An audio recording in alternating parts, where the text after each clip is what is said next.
the Ghana Blasters. So personally, now if send a contract, no, oh, but didn't come on and I say Ghana and I just extend, they will stick to the old one.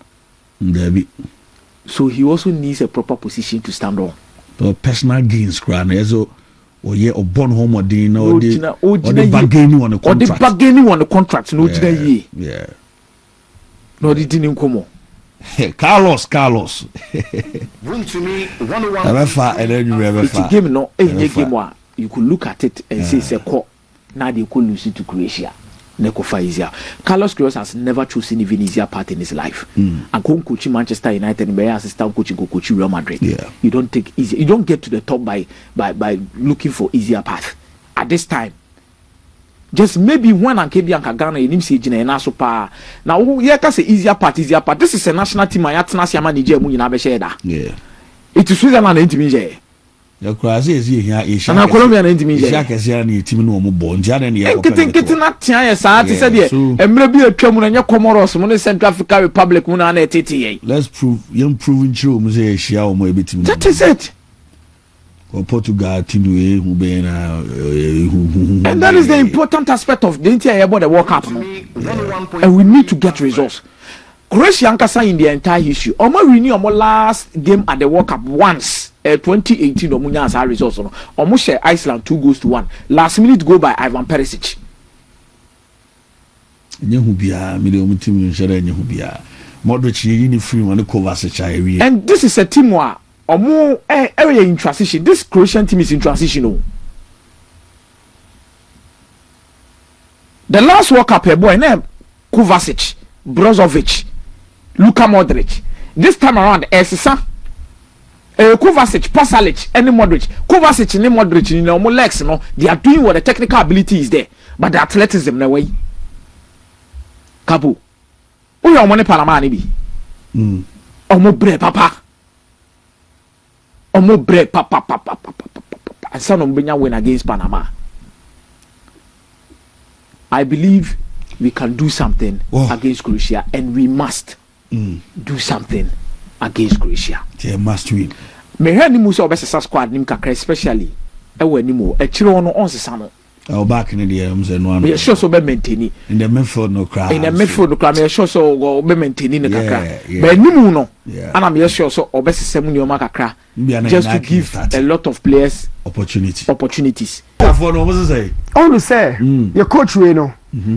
Was show be so far by. First of all, they was show say who say players and sabe players a bit me do me beam abobo. Said the Ghana for him no. Yeah. Do they me busa Steve say oh and then na Ghana you say Brazil of Africa. Yeah. Now who say they defend here say na Brazil ball. Meaning say bre assassin. And then the coach is trying to adjust to time no assassin by defending. Na no so you say about agro football so unim say then say agro football Maybe a Sikemo about those days, but Ghana 98, Ghana 92, you're the born to form Mobia who say Ghana anyway, but we fully put everything together. Okay. And making sure say we the best out of these players. The coach in the buy, you know, was success and soccer crosses and against England. Oh yeah, DB. Now, me sure Sadia no. I'm sure so beside you be here Croatia for no. Okay. But a very different kakra. First of all, you have two games about your first game no. You both see Panama 4 game no you ball 4 or 5 man backline we say. Okay. Now a lot of familiarity because when you say Wales game no you know no mo me no boy Gideon Mensah and Arsenal. Yeah. Ati and sorry Ebabeyi no. Yeah. Freeman Midfield no aye Suleiman ni ha we up on how mo hye no sometimes no nuama and what this road no Suleiman baba gina Jordan echi na calibre echi so having this lineup no coach ni decided say obebiem kakra okay but obe defend more obebiem kakra but obe defend more biem no obebiem no will be subject to a kwanya ba be dem kwa me dem ayenko tiasio okay. And you see a football and mommy and everybody out. No. Always they have the ball. But you become name mommy it's subject to certain opinions. Be your area. So coach no coach Panama no kakra. Don't forget say so far games I have bought ni na no. Who countries are more than pa no Ghana eka ho. We stay a lot of the time without the ball. So England never town no. Now more the certain free man midfield constant. Declan Rice, Anderson and Jude Bellingham ever. But Hurricane no a role and I said the profile in you know. Yeah. Ultimate drop it by Fifi but they are kind of say half midfielder. And sign or quite a final third. I could bought the other part of the road no as so. Now a converting system no into 4-2-3-1 no about 4-3-3 with Gordon Madueke and Hurricane in the final third. Yeah. Couple. Yeah, coach they say. What check England 40 million no and the pa you can say playmaker. A Hurricane no oh you striker no. It's in your man the chi and what the game mark on the or better chi how the best no. And you pick it to Maspati technical meeting you are to players no obi anim the row ya ba game no Hurricane or drop it by to Maspati or drop it by Pate in and out of the box Pate in free. Oje so pra 4-1-4-1 means Hurricane we about the defense anymore about top to Maspati and you comment call 4-1-4-1 meaning irreducible becomes the double number 8 behind Jordan. Now say a press a ball no side ha a renchi na koha. Ball no side ha Sibu and a baha. But ball no nche wana semenyone inaki aboa. Coach no Emma boys no etiwe say Croatia will be a bit different. Na me hwe Croatia for team no di na me hu say nipa ba akọ ne hu hia yes, Sabi, almost senior mine. Oh, yeah, Modric. Oh, yeah, Kokramine. Sabi, they show because Mebeka saw Yakokra. Oh, the Adnaka. Now, Modric, the rules in here too. Hurricane, none of the rules, you know, a two. Other Boame Filders. Now, all call attack. Look at Modric in the rule. The first one, no. Me highlights it, but the second one, no, but because second one here, the final third. Abrabia, born never con China in China. Look at Modric, Bebaha. Oba mfimfini o hwe bona fa 2-3. Okay. Mfimfini no ma menchiremu yi. Obaba zone 14. The zone 14 is the junction between the number 10s and the number 6s. Okay.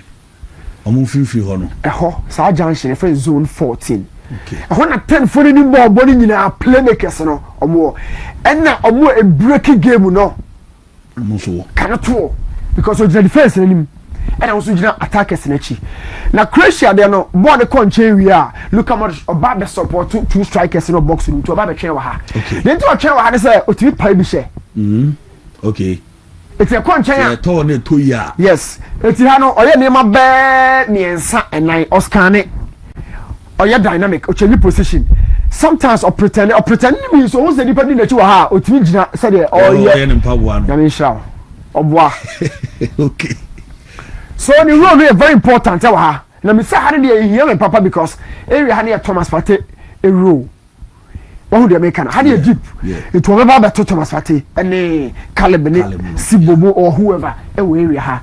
But yeah, Shannon so whenever the ball goes out wide in the channels, look at Madrid. Now look at the scan. He tries to find out any part of the distance between any part of the neighborhood. Or one touch or on tier bonus in box and we need to avoid such situations. So me musa say oh na ball ni on China no be na ball ni in China na better ball na konche ho na when na the konche ho those are the patterns. Let's speak to it because coach Carlos on the boys need to come in thinking and discussing all of that. Croatia for about two different systems and mahunu pa. Okay. Back a free back and back a four-man back line.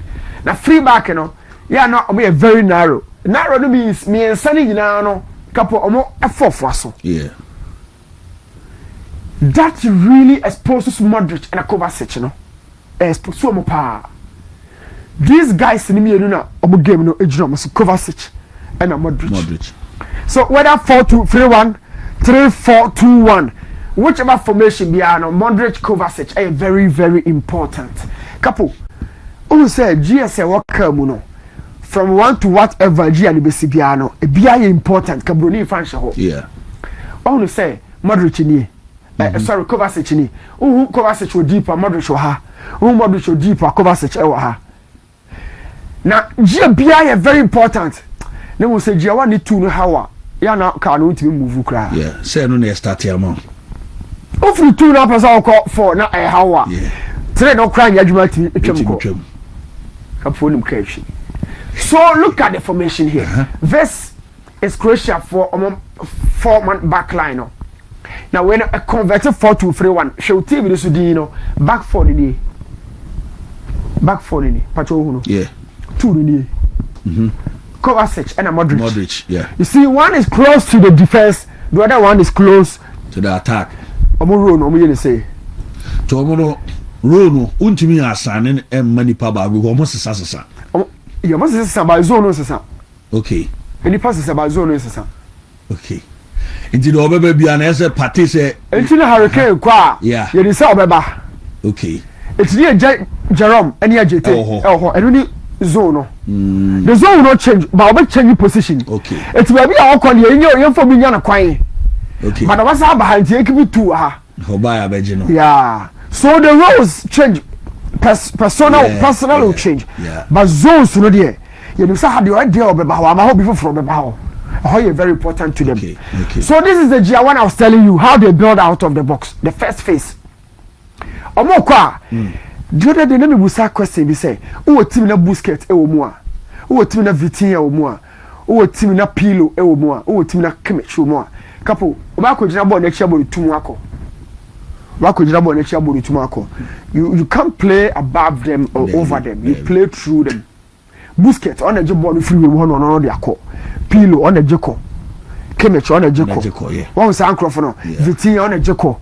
So how do you destabilize that relationship between this guy and then the defense? Because Modric won my own ball in fan ho. Kovacic so similarly own ball in fan ho. Yeah. A couple of the key question here they say they always have two strikers in the final third. Two players out wide.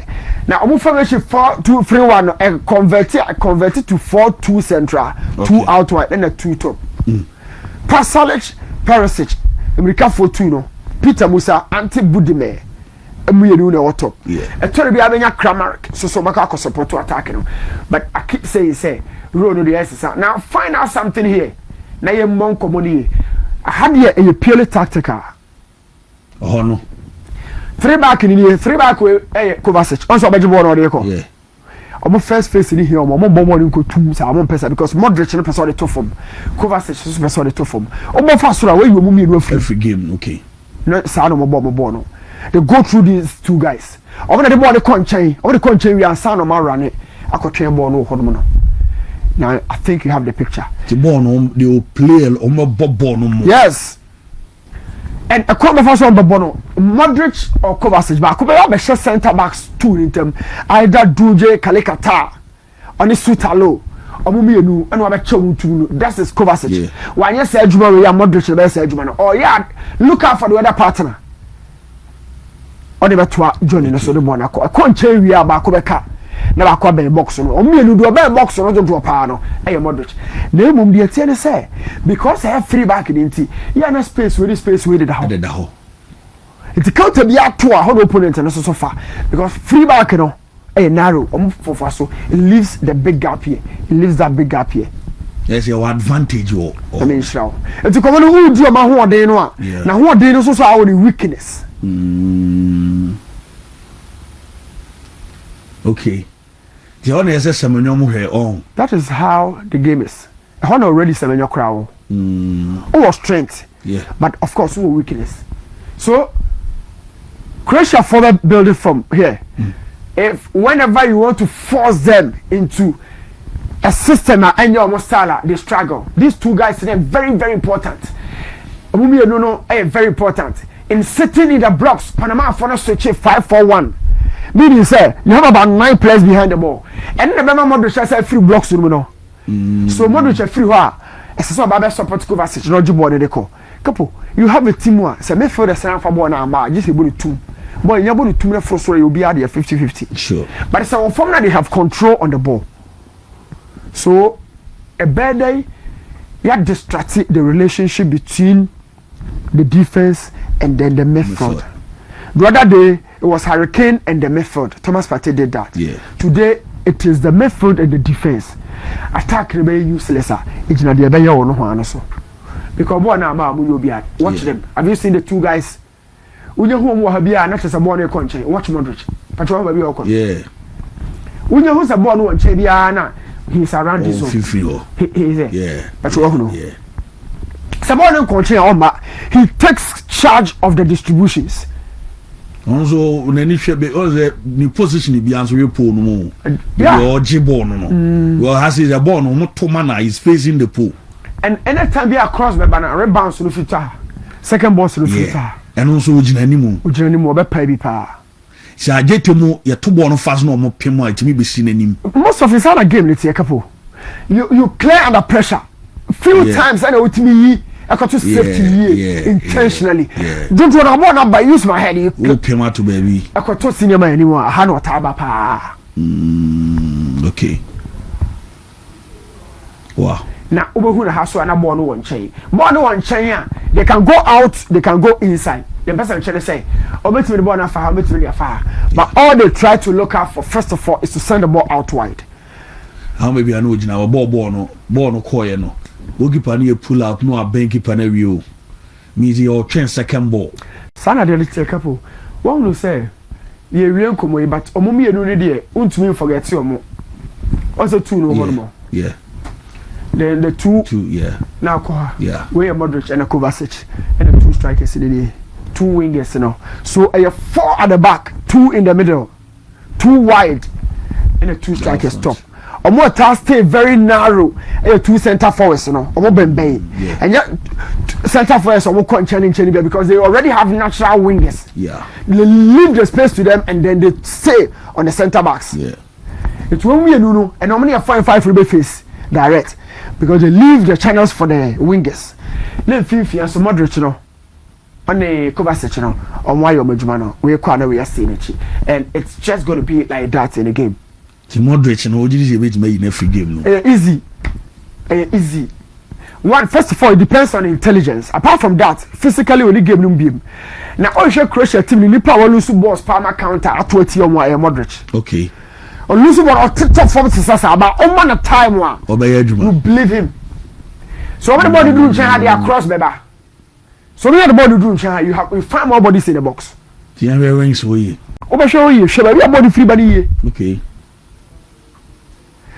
against England but be body free but now fire ho magay Ukraine en shekie madueke le shekie ba be body call hurricane near cutting out body defenders so pra because it's so be aso ahano do ade ba no who forget it do ade come no have you seen the two different things okay so you can apply England system to this game I mean sharp a couple ever come so yentimi fa sa England system no maha dabi you are no more to pass na ba no madueke otimi ball no na wa ball na number we any be any problem okay check England possession my gay as records and the ball no do drop because we didn't care about them you say ball no fa Anderson the money no mobi na Jude free mu to say but we didn't care because Hurricane no yeah do furo kra we on them bia but we mu no attackers no here obi the ball no back go there and disrupt them manam fama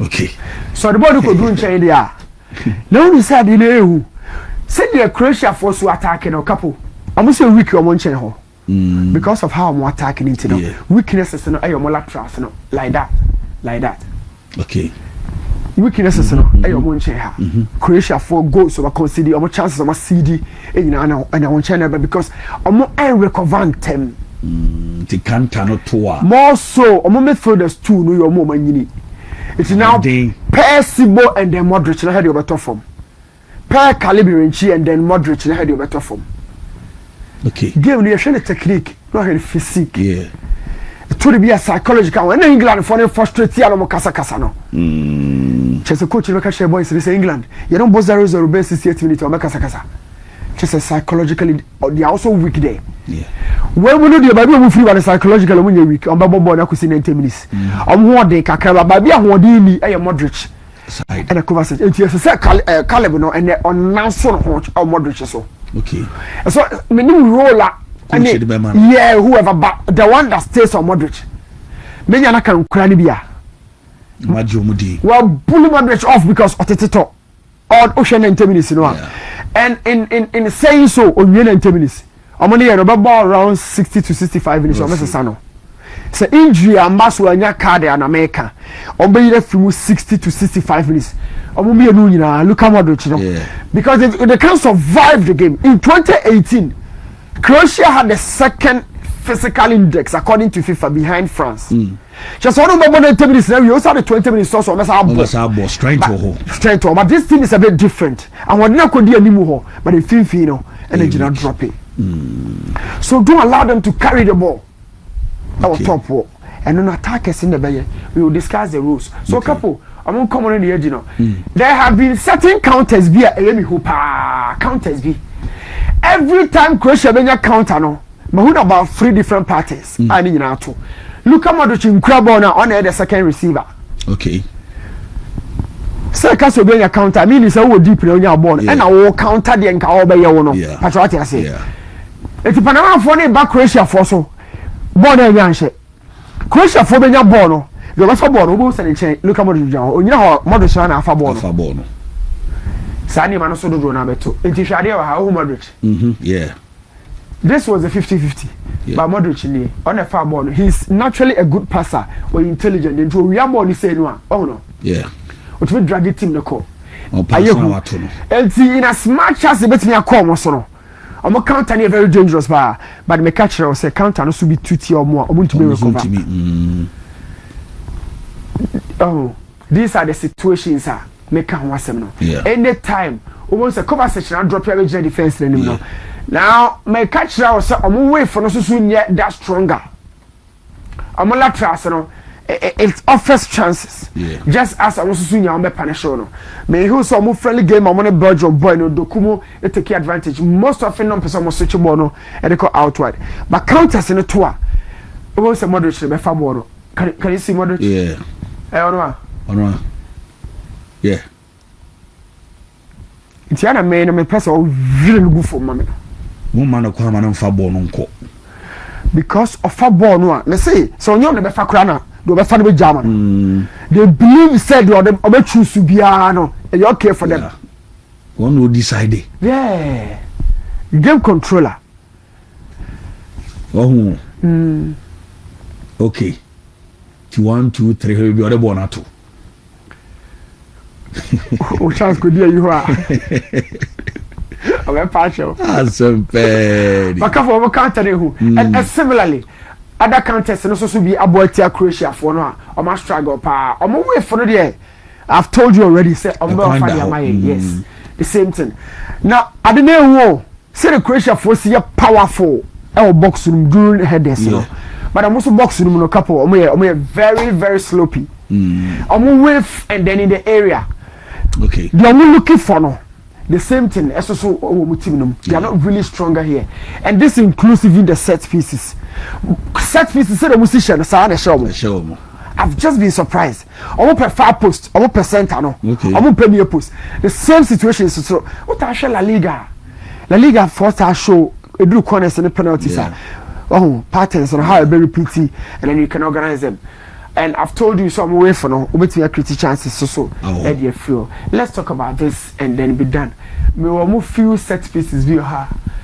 Contest in the catch or say a tutia will be so set pieces no omo will be omo na ball mu die. Yeah. Sheba bi omo de beto. They went for the far post. Yeah.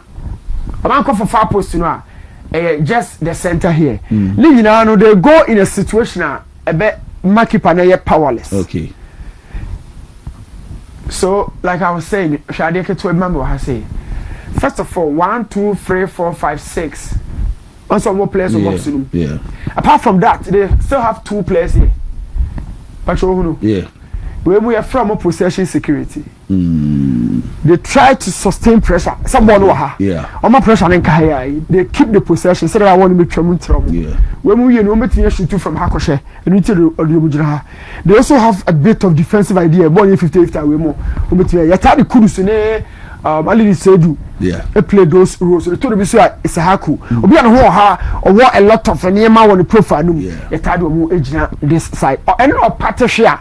Na chance na akọ you know so ebasa aso without the ball say also so the 2 players but let's look at this areas Rameka say very important you know just the far post and then the center part of the field watch it here we in common extra and then this is the central part of a team no every time I'm connecting in or bossy baby a penalty spot no or body a trim. we kwa no mo corners couple. Wow. So Croatia, then they said yomo. Back to this, based on this discussion, my direction me say, baby a Jordan wono. As see a probian who are your home to me, yes, I'm not the judgment. Okay. Thomas Patent me free defense and move my son yeah. And China, they say Sahaku and probably Seven Yobo, who are more the other game now. Yeah. So Sahaku ne Seven Yobodia, Jordan captain better Homa. Thomas Brand Lasante Bemame, oh, the bully force, no. Because a couple of jam on the body, but yeah, and was you. And then across the Subaya, because we know England, they don't have force so more country. We don't have force so more. They won't bomb my dear. I'm more bomb my dear country, other than that. But we have a force so more long. And your woman, you feel. But children, you're more called more bomb my dear. That force, I will force you to play wide. No, they are doing that. Bra. Inti ena says England touches in the Yamaha. Coach Carlos Queiroz, we was already a new teacher. There has a different method, and different approach. And I know for sure that one was a tactical man. He's reading and believe it. Yeah. But the remember say rule around Jordan because you know Jordan can't really. Yeah. And now we can't leave Modric and Kovacic on Fifio. Yeah. That disruption, you boost our bridge, no, our top one. So you need free. So Simmons a second striker behind Jordan, Caleb a second striker, Thomas Bernasante a second striker. Who has to fit that role around Jordan? I am sure Kamal Dean they will be a few for them. Yeah. Over Kamal Dean CCA. Yeah. And a Kwaku in a soon to be my second hole. Near from injury, no nay. On a moderate height and a pedal, maybe probably about some moderate so. Yeah. Some of the selection may probably about some moderate so. Oh, but frustrating on this idea. So, and as you a guy, Thomas Adu. Prince Aduno. And besides system, no. Your chances are crazy. Okay. We should increase efficiency. 10 chances are there free. Yeah. You hear train obi abaka say no I say. Oh yeah no I say. That be. No. You wish you could chuka. So my dreams are Thomas no. Or added to press no plus finishing. Yeah. What who they make no. Oh your technical media you consider a lot oh. Apart from what do Benandi and Matthias here, but one chance bar or plus our finishing go for now battle. Do Charlie. But tactically, Thomas bet me a cost and you bet me by inside. Yeah. What would you come on? So I think it favors Thomas around Jordan more. So that assistant bet me a 4-4 with 2 central, Caleb and a Thomas. 2 wide, Isahaku. And I said, now you're 1-1. Thomas behind Jordan. Okay. I think I'll go with this. Yeah. I'll go with this. I'll go with this. Never. TNF for the look of things, you know, who coach tactics said you see boy born, you meet my baby. You meet my baby. We know. O might say, O person appears who copy and everybody below. Yeah. Son of what your mom. Yeah. And you say, I dress a boy, you baby. Now you may place an bread though. Oh, a jam was on my body, on my boy, no. England midfield we has a Modric show. Like I say Jansen. Yeah. I don't think I say Modric no Ujano obey the unim so mu ye no a. It is see the Modric Kovacic so on the oteto. Okay. And I've told you what check even on turnovers are. Do now Modric no. Why yet be want to be Jali in Sinchen. Why didn't the boss on the opponent who no and one coach no. And one cry. And I've told you say maybe problem there back up. What we say couple your team no sacrifice be with team no the entire can want them. Yeah. O share business 7 year Man City a Makasa or close to the box because they have midfielders at the ball. Artistically, the coach believes attacking football, which is sharp contrast to the Yofie. Yeah. If you must have your distance to goal area, no, which matters a lot in the game. The distance from goal area, no, are what? At Man City starts from closer to the box, but at Ghana or a half, a Jibon requires a bulino, morning call. So among you a lot of players almost struggle. Inaki, I don't know checking the heat map and watching left back. Sorry, right back. Oh, what you can say? I could heat map the river. But you know he has to sacrifice because of the system. Yeah, and Thomas Partey, how well do you know Partey? It is on the ball. Yeah. Off the ball, you know, yeah. But the day, you know, it was off the ball virtually. How long would our players continue to stay in such a system? When you have Croatia, they have weaknesses in their team. Find them and punish them. Okay. Well, important. Your team, you know, one of the best long passers. Where your team, you know, your caliber in Chino. Okay. But now, Alonso, ne, Mascherano, Mo, Kotutu, Muno. Yeah. Caliber, beyond Utimo and Ibeji. But so for winning our game, now, I Rose without the ball. Yeah. The G quickly say Obiamra. I think against Croatia a couple. Yes, I ball. Talking about almost set pieces today. We've done justice to it. Their numbers, the sports by so and always born you know your goalkeeper is here. And to defender no one I said we take a lot of charges because of more good height. And we're connecting no. They've always been showing that say a far post to a baby a penalty spot no one. Now a banner you know Luka Modric and Lukaku actually they've been connecting to that. And Madrid said and I just tell Jerome excellent work. They would really have to read the game. Equally, also a problem with catch roll. Yeah. Equally, they also have problem with one or catch roll. I'm on the Belgium one. Yeah. This was against Belgium. Yeah. The same Awadena Omunya attack, you know. Omu defenders didn't replicate. Yeah. The same numbers Omu the bow hono. Opponent the same height and numbers and be there. At the back. Watch them, they are free here. So Sanayana couple bono at here. Every time you always have certain things to deal with. Yeah.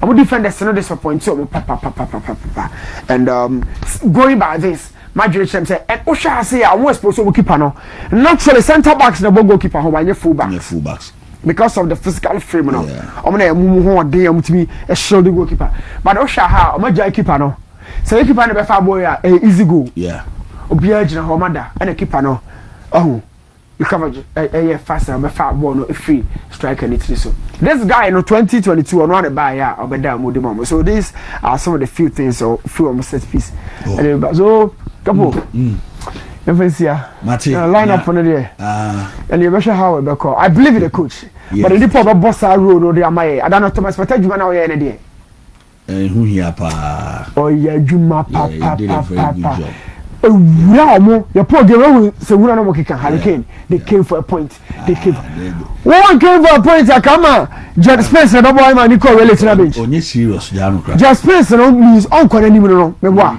later on say no yan ko anim na dey already buy agreement na dey Just Spence buy defense yes bobi ne dey emiem kakra e pampe o bi da o za Hurricane yes system o bi da o Pampe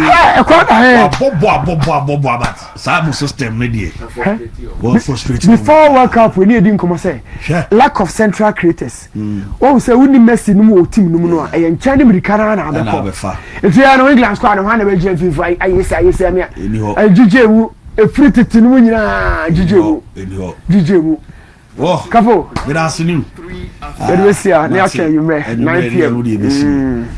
Game no so the enemy say mo set pieces here because we say set piece they be decide the game. Me who no set game we bet 1-1. Oh okay. 1-1. Yeah. Oh okay. The score line pa na me dey amount. Who no 1-1. Me who no 1-1. I did your best bia na yon kono ni betre ebebre atika no. I think me who 1-1. Okay. What me that say was it one goal penny you think what that so okay you me so die day so that asare na man na we na me me atozu oi asare na da na me mo atozu you ma we free ma me na but I think sir Newton elaborate on a lot of things but me catch us me promise your listeners is I'll explain to them the reason why I don't think we should take this much lightly. Yeah you see football and your mom you know are very important. One, your standard, two, your integrity. Sure. San your mom we nyina Ghana losing in recent years.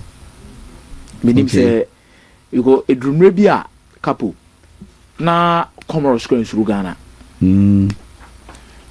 Yeah. Wouldn't think that Ghana na Niger. Central African Republic mo. See a book qualifies na Central African Republic coach team be krumu ase be press conference catch say ye cheating ye wiano. And I'm going for match. Aboa eze aboa kese to for mo aboa bi apese obo ne bi. Ebi ne to Ghana no. You don't rebuild your integrity and standards by thinking see a tournament you pay easier part into you lose to way. You don't do that. Ghana earned their integrity after 2006 by beating Czech Republic, one under the second best nation in USA. USA beboa. Ghana be building integrity solidly 2008 tournament saying you don't avoid, you face and lose honorably. Therefore, maintain your integrity. We need to rebuild our integrity. Couple, no matter what will happen, we need to rebuild our integrity. Itina sa game na yokum na ana Croatia de lose ni third. No. Say Morocco are afford to lose the last guy. You can't afford to do that. On our own integrity. Yeah. Especially when we are coming in to come and play African Cup of Nations qualifiers. Yene Gambia ni Somalia mo. We need to build an integrity as about qualifiers no more. But we say this is a change Ghana Black Stars team. Kabu. And your Ghana Black Stars now no money the fear factor will need to come back. I want say the England for no you will give no more or mobile for Mukasa. Mama Croatia for the same thing. Frustrated. Man who's a tournament. Yeah, announce your presence. Now, Kotoso Tedo Switzerland. Now, who didn't chance to lose to Croatia, Switzerland before serious. Now, didn't chance Switzerland easy part. Devi, who kobo Colombia now? What also Ted? Then I expect is Colombia, but who is serious and I say be a woman who. I'm so near the engine out down.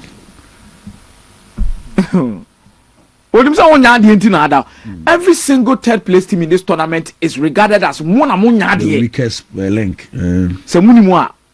And who's a one among Cabo Verde. One with the comments from the Argentine nationals, Cabo Verde no. Conversation a bit more oh Cabo Verde therefore, but who could the Argentines are discussing a game back on Bebo and Brepa is arguing. I want you more. Unimari could eat ya. Because group no mukuto no o man twa mo bia speed Uruguay Argentina match na here wedding that is the same thing Ghana would need to do otia Croatia for no afi wo next opponent bia no be share no obisa no questions. Keep people thinking, put them on the thin line momo ho nkyere wo mo. Morocco sent a shock wave around the world. And you give no more share height in any or was give a as Lamuno. The shock waves came in that draw against Brazil. We've lost our integrity. We've lost a lot of things within the last few years. We are begging. This is not a gamer.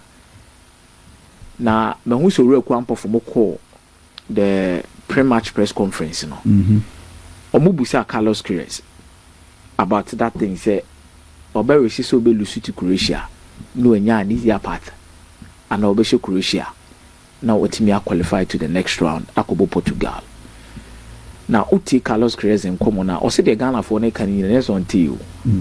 Or Mati Tibia. Say now lose to way. But on your Nedumasa.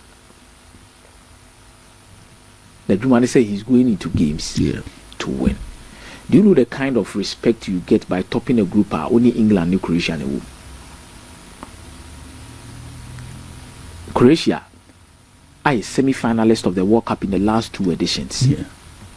England are a semi-finalist, a quarter-finalist in the last 2 editions. Currently, the FIFA ranking are top 20 Croatia womb, top 20 England womb. You don't beat easier nations at the World Cup. And they push and if we say Carlos Queiroz no on pay maybe I am as on person CV ni be improve. To come to the World Cup and be the first Ghanaian manager not to lose a single group stage game. Very good record. Very good record. Obama to this game, he does not even hold a very good record coming into the last games at the World Cup. He would love to change it. Carlos Queiroz ain't winning the third match for World Cup with that. Then this is the opportunity. Wabo draw 2, we lose 2. We concede 5 and we 3. Then there is opportunity for him to do that something. That is it. Yeah. So coaches like that will look through it because he needs the Ghana job. Maybe what if you want to say his job security is secure just because Ghana the 4 points are qualified out of the group. That's will prove a point. Yes. And coaches use resource to establish their future on national team. Some more call it shorter. So I told you something. Say just maybe it's Orban. When you something that I'm saying is it is an established fact. Yeah. But definitely Orban within the time frame now the buy. I don't think Carlos Queiroz had the time or the luxury so be making the choices. Say player A, player B, be here may call it the shot. What did they mention? Definitely there's one affair. John Pinsel. Any the other people are more honorable in terms of the selections obey because not time near day. Israel. Yeah. It's a Mexico game in the crowd because he knew the Mexico game is not going to be played some day or more World Cup in the Kobo. It is the world's game in the important. It is on a good resource. It puts him in a proper position to demand a lot of things. So extending the contract to the Ghana Blasters. So personally, now, if we send the contract, we didn't come on and I say Ghana and I just extend, they will stick to the old one. So he also needs a proper position to stand on. So personal gains, so or born home or the bargaining on the contract. Or the bargaining on the contract, no, yeah. No, they didn't come on. Carlos. Bring to me 101. Game no, game you could look at it and say it's a call. Now they could lose it to Croatia. Nekofa easier. Carlos Queiroz has never chosen even easier part in his life. And coaching Manchester United, and assistant coaching Real Madrid. Yeah. You don't take easy. You don't get to the top by looking for easier path. At this time, just maybe when and Ghana you need to say na so pa. Now you can say easier part. This is a national team. I have to say Nigeria mu na be share da. Yeah. It is Switzerland and Nigeria. The Croatia is here. And Colombia and Nigeria. Shaka ni team no mo bon. Jana ni ya. Kiti na tia ya sa ati say there. Emre bi atwa mu na nya Comoros mu na Central African Republic mu na tete. Let's prove true mu say share o mo ebitim. That is it. Portugal team who be na and that is the important aspect of the entire about the World Cup. And we need to get results. Croatia ankasa in the entire issue. Omo renew omo last game at the World Cup once. 2018 omo nya as results no. Omo share Iceland 2-1. Last minute goal by Ivan Perisic. Nyehu bia me de omo team no share nyehu bia. Modric yi free one Kovacic awie. And this is a team where omo area in transition. This Croatian team is in transition. The last World Cup boy name Kovacic, Brozovic, Luka Modric. This time around, Esisa, Kovacic, Pasalic, and Modric. Kovacic and Modric, you know, legs, no, they are doing what the technical ability is there, but the athleticism no way. Kabu, who are money Palamani be? Omo bre papa, and son of Benya win against Panama. I believe we can do something against Croatia, and we must do something against Croatia. They must win.